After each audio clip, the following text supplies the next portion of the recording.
বাজে বলো দিবস রজনী, ভালোবাসা ভালোবাসা সখী ভালোবাসা কারে কয়, সে কি কেবলই যাতনাময়।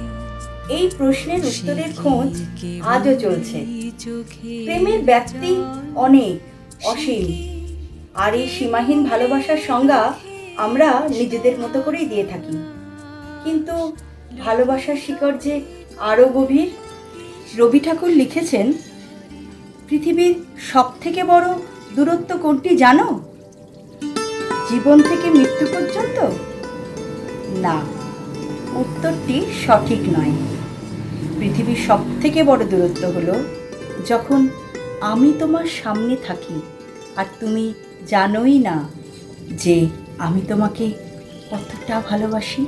রবীন্দ্রনাথের মতো প্রেমিক পুরুষ আমাদের বাংলা সাহিত্যে আর দ্বিতীয়টি নেই। আজ আমরা রবি ঠাকুরের প্রেম নিয়েই একটু স্মৃতি রোমন্থন করব। রবি ঠাকুরের প্রথম প্রেম মারাঠি কন্যা আন্না।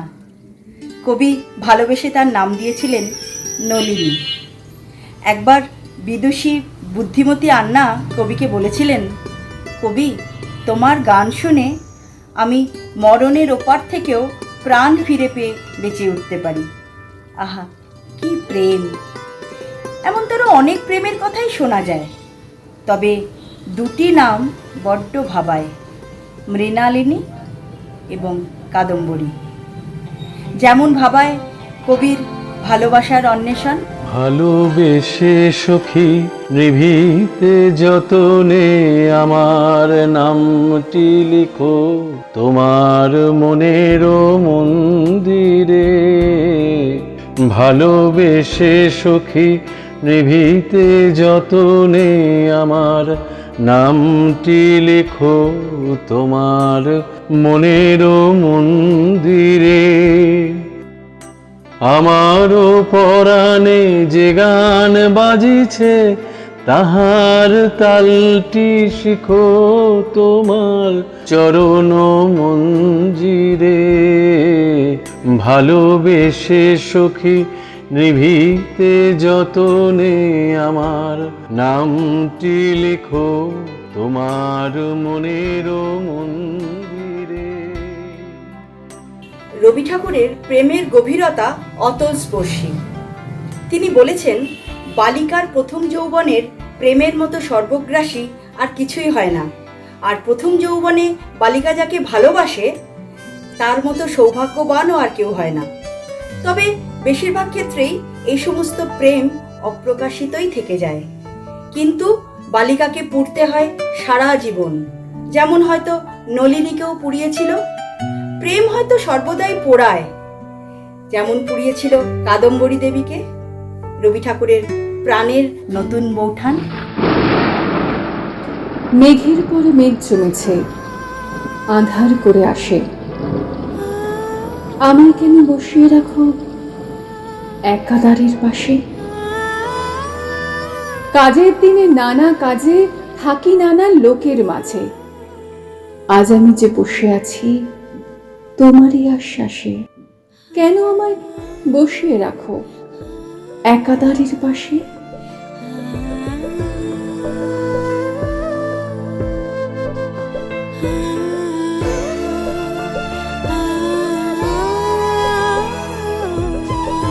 তুমি যদি না দাও দেখা, করো আমায় হেলা, কেমন করে কাটে আমার এমন বাদল বেলা। দূরের পানে মেলে আঁখি কেবল আমি চেয়ে থাকি, পরাণ আমার কেঁদে বেড়ায় দুরন্ত বাতাসে।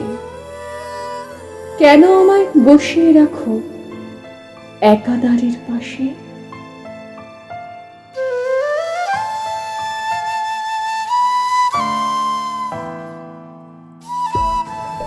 এমন অভিমান আর মন খারাপিয়া অনুপল হয়তো খুব কাঁদিয়েছে কাদম্বরীকে, কাঁদিয়েছে মৃণালিনীকেও। মৃণালিনী রবি ঠাকুরের বউ, বেঁচে ছিলেন মাত্র 28 বছর, আর 19 বছর কাটিয়েছিলেন রবি ঠাকুরের সঙ্গে। খুব শান্ত এবং লাজুক স্বভাবের ছিলেন। মনের কথাগুলো ঠোঁটে আসতো না, বরং হাওয়ায় মিশত সে কথাগুলো।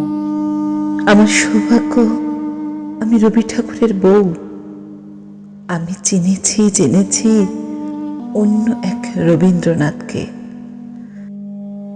যে রবীন্দ্রনাথের পরিচয় পৃথিবীর আর কোনো মেয়ে পায়নি। এটাই আমার জীবনের সেরা প্রাপ্তি।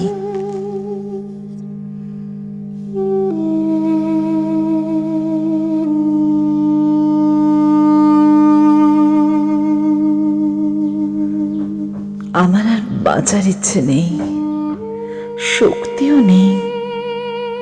সমস্ত জীবনটাই কেমন আবছা মনে হচ্ছে। কেন জন্মেছিলাম, কেন যে এত কষ্ট পেলাম কে জানে। রাতে ঘুম আসছে না আমার, সমস্ত শরীরে জ্বালা। ঘর অন্ধকারে, আমিও ঘোর অন্ধকারে। আমি বিছানায় মরা পাতার মতো শুয়ে আছি। উনি বসে বসে আমাকে হাত পাখার বাতাস করছেন। আমি ওনাকে শুতে যেতে বলি, কিন্তু উনি কিচ্ছু শোনেন না আমার কথা। হঠাৎ বললেন, একটা কথা তোমার কাছে স্বীকার করতে কোনো দ্বিধা নেই। তুমি আমার সঙ্গে এতদিন ঘর করলে নিশ্চয়ই বুঝেছ, ভেতরে একটা জায়গায় আমি বড্ড নির্মম।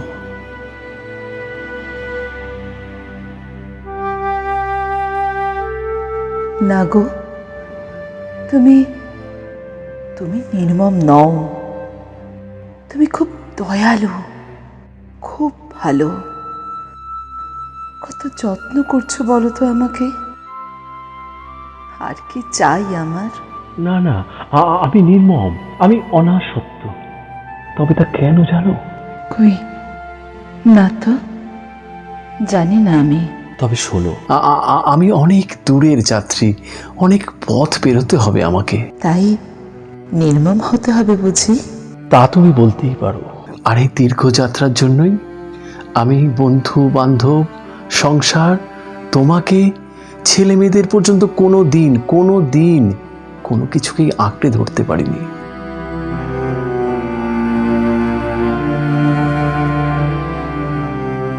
আচ্ছা, কোথায় পৌঁছতে চাও তুমি? জানি না, শুধু জানি আটকে পড়লে আমার চলবে না। এগিয়ে যাও, তুমি এগিয়ে যাও আরো। আমার ভালোবাসা আর শুভেচ্ছা রইল তোমার সঙ্গে।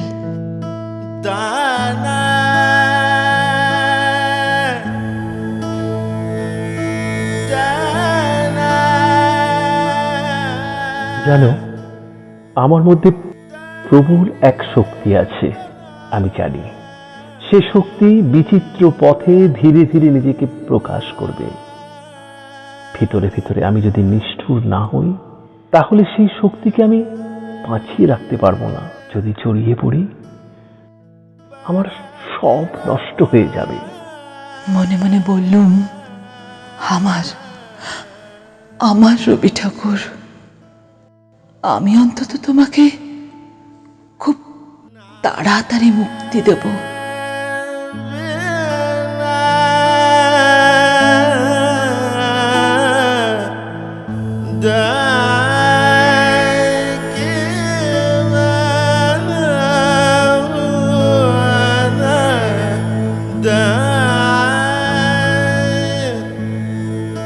এই ভালোবাসাকে কোন সংজ্ঞায় বাঁধবো আমরা?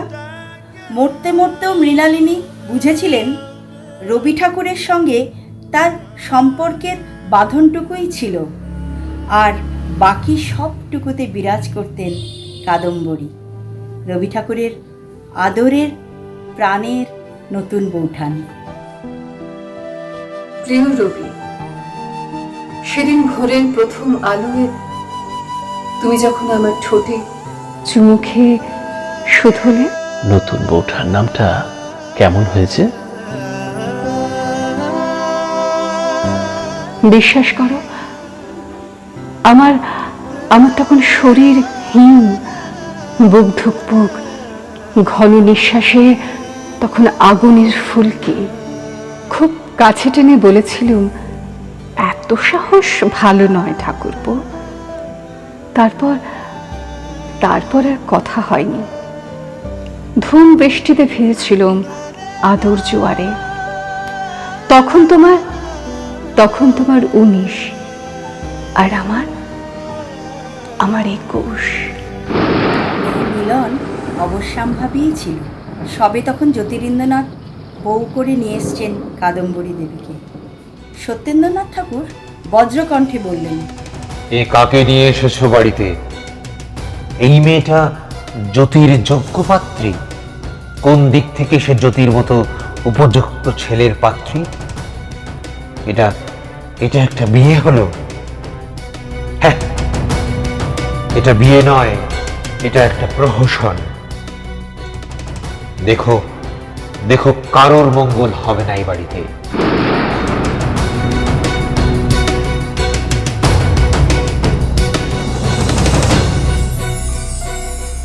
মঙ্গল হয়ওনি। ঠাকুরবাড়ির দেওয়াল ঠিকরে কত কথাই তো কানে আসতো। তোমার দাদাকে নাকি আমি সুখ দিতে পারিনি, আর তোমাকে ভালোবেসে আমার কপালে অসতির তকমা সেটেছিল।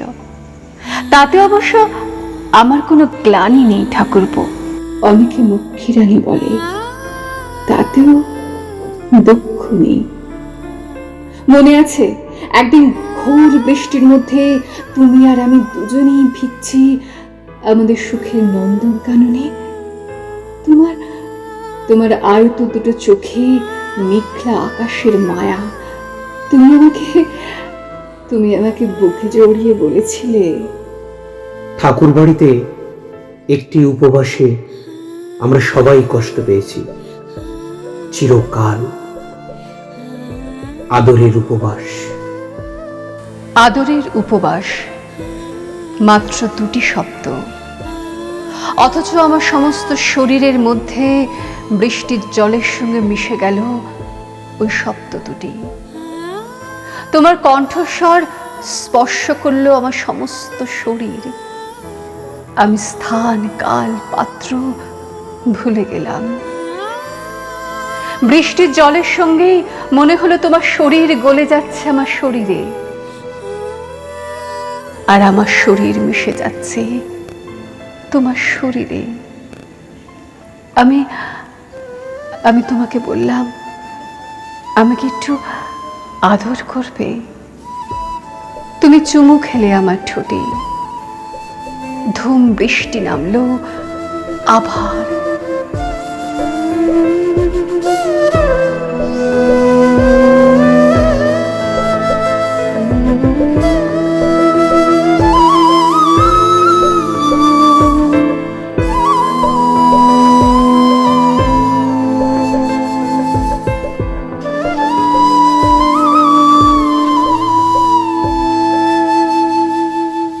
আছে, আমার হৃদয় আছে ভরে। এখন তুমি যা খুশি তাই করো। এমনি যদি বিরাজ অন্তরে, বাহির হতে সকলই মোর হর।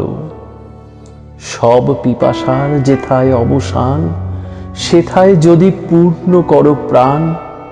তাহার পথে মরু পথের মাঝে ওঠে রৌদ্র, উঠুক খরতর। এই যে খেলা খেলছো কত ছলে, এই খেলা তো আমি ভালোবাসি। একদিকেতে ভাসাও আঁখি জলে, আরেক দিকে জাগিয়ে তোলো হাসি। যখন ভাবি সব খোয়ালাম বুঝি, গভীর করে পাই তাহারে খুঁজি। কোলের থেকে যখন ফেলো দূরে, বুকের মাঝে আবার তুলে ধরো।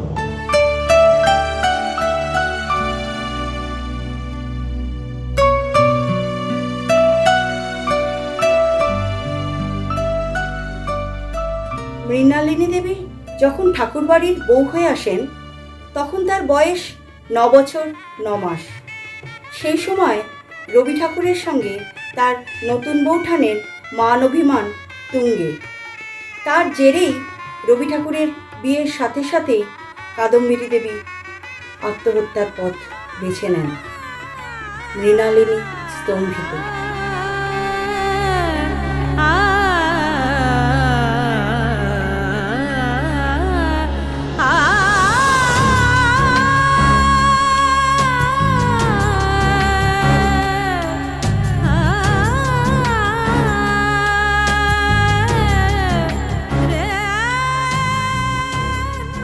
তোমার বউ হয়ে এসেই ঝড়ের মুখে পড়লাম। ঠাকুরবাড়ির মেয়ে মহলে তখন কানাকানির গুঞ্জন। কচি বয়সের ঘেরাটোপে কতটুকু আর বুঝতাম বলো? তবে এটুকু বুঝেছি, নতুন বৌঠান তোমার জীবনের একমাত্র ভালোবাসার মেয়ে, তোমার ধ্রুবতারা।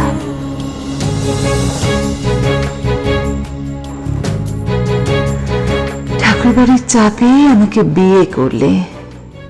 ভেসে গেল নতুন বৌঠানের সাজানো বাগান, ভালোবাসাবাসীর সাতকাহন।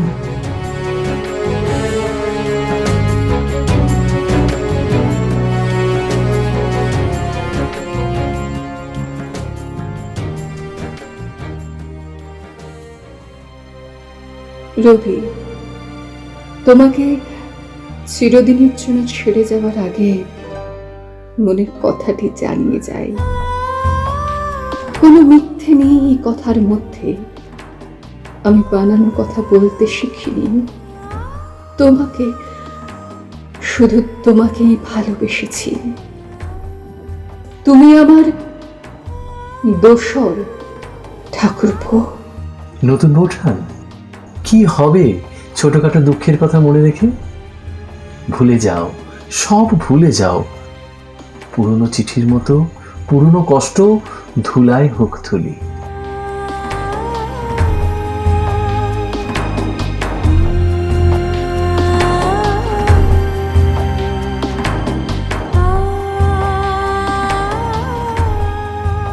সেই মুহূর্তটি আজ জীবনের শেষ দিনে মনে পড়ছে বারবার। ঠাকুরপো আর কোনোদিনই কি ফিরে আসবে না? আমার প্রতি তোমার প্রেম, তোমার মনের আদর ফিরে আসবে না? তোমার সঙ্গে সেই নন্দন কাননে সেসব অমল সকাল, শোয়ার ঘরে সেসব নিঝুম দুপুর, দক্ষিণের বারান্দায় সেসব বর্ণিল বিকেল, ছাদের উপর স্নিগ্ধ সন্ধ্যা থেকে মগ্ন রাত। ফিরে আসবে না বলো? ফিরে আসবে না তোমার আমার একসঙ্গে সেই কবিতা পাঠ, গান গাওয়া? তুমি আরো একবার আমার হবে না? আমার সব হারানোর মধ্যে যা ভাঙলো তা ভেঙে গেল।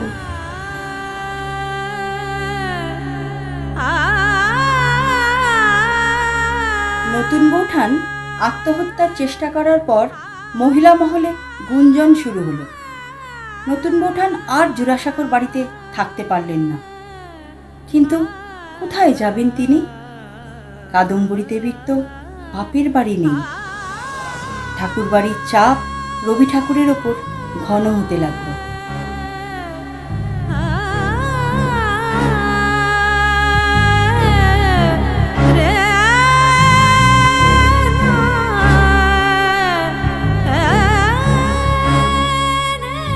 নতুন বৌঠানকে ছেড়ে যাওয়ার কষ্ট নিয়ে রচিত হলো ভগ্ন হৃদয়। সে লিখেছে, আর আমি যে কতবার পড়েছি এই লাইনগুলো। কষ্ট পেতে ভালো লেগেছে তাই পড়েছি।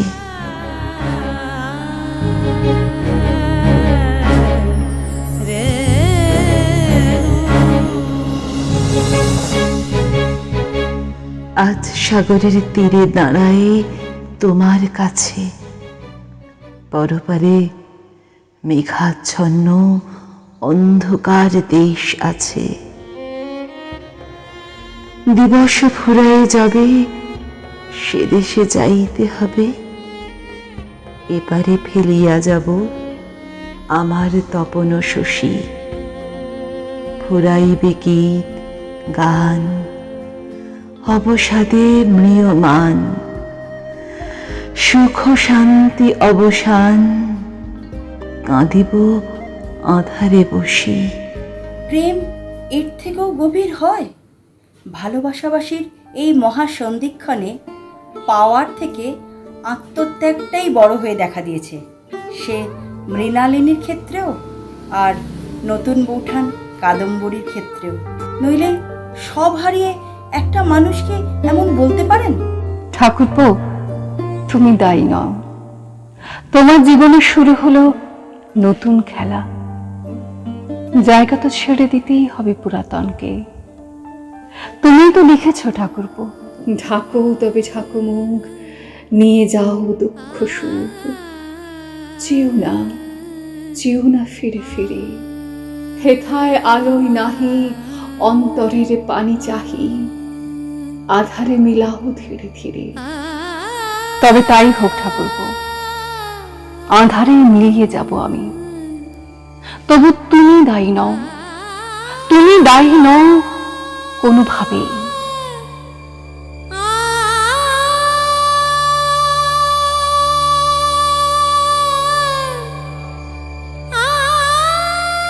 আমার মৃত্যুর জন্য দায়ী আমার অমোঘ নির্বোধ নিয়তি। পাপ যাকে বিদ্ধ করে না, পুণ্য যাকে বদলাতে পারে না। আমাকে মনে রেখো, এই কথাটুকু বলার স্পর্ধাও আমার নেই। শুধু এটুকু মনে রেখো, আমি তোমায় ভালোবাসি। আমার সব গেছে গো, সব গেছে। তবু আজ শুধু তোমাকেই ভালোবাসি, শুধু তোমাকেই। এই কথাটুকু বিশ্বাস করো।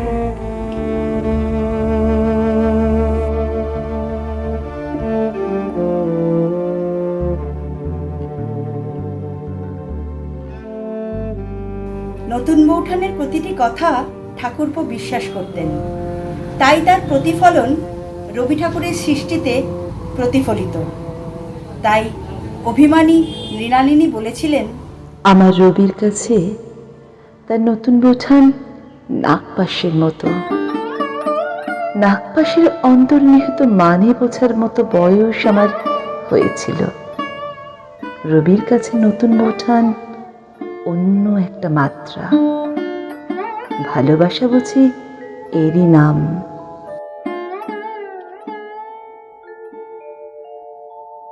রবি ঠাকুর তার নামে কত বই উৎসর্গ করেছিলেন। প্রকৃতির পরিশোধে লেখা ছিল, তোমাকে দিলাম। শৈশব সঙ্গীতে লেখা ছিল, তোমাকেই দিলাম। ভানুসঙ্গের পদাবলী যখন প্রকাশিত হলো, তখন তো নতুন বৌঠান চলে গেছেন, কিন্তু সে বইও উৎসর্গিত হলো নতুন বৌঠানের জন্যই।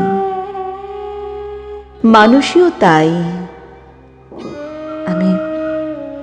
আমি প্রতিবাদ করিনি, শুধু নতুন বৌঠানের প্রতি আমার প্রাণের গভীর প্রেম অনুভব করেছি। নতুন বৌঠান চলে গেছেন, তবু সে রবির মন প্রাণ জুড়ে। আমি থেকেও নেই, কোথাও নেই। আমার রবি ঠাকুর এমনই।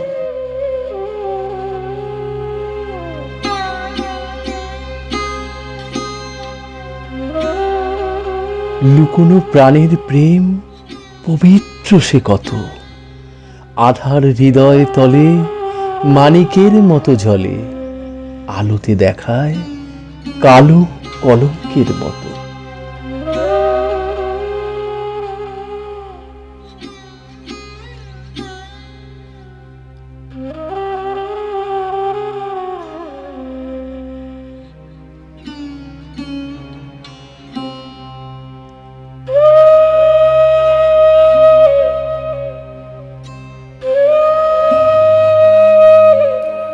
এমন সব অনুভব সাধারণ মনে আসতে পারে না, তাই তিনি অসাধারণ, তিনি অনন্য।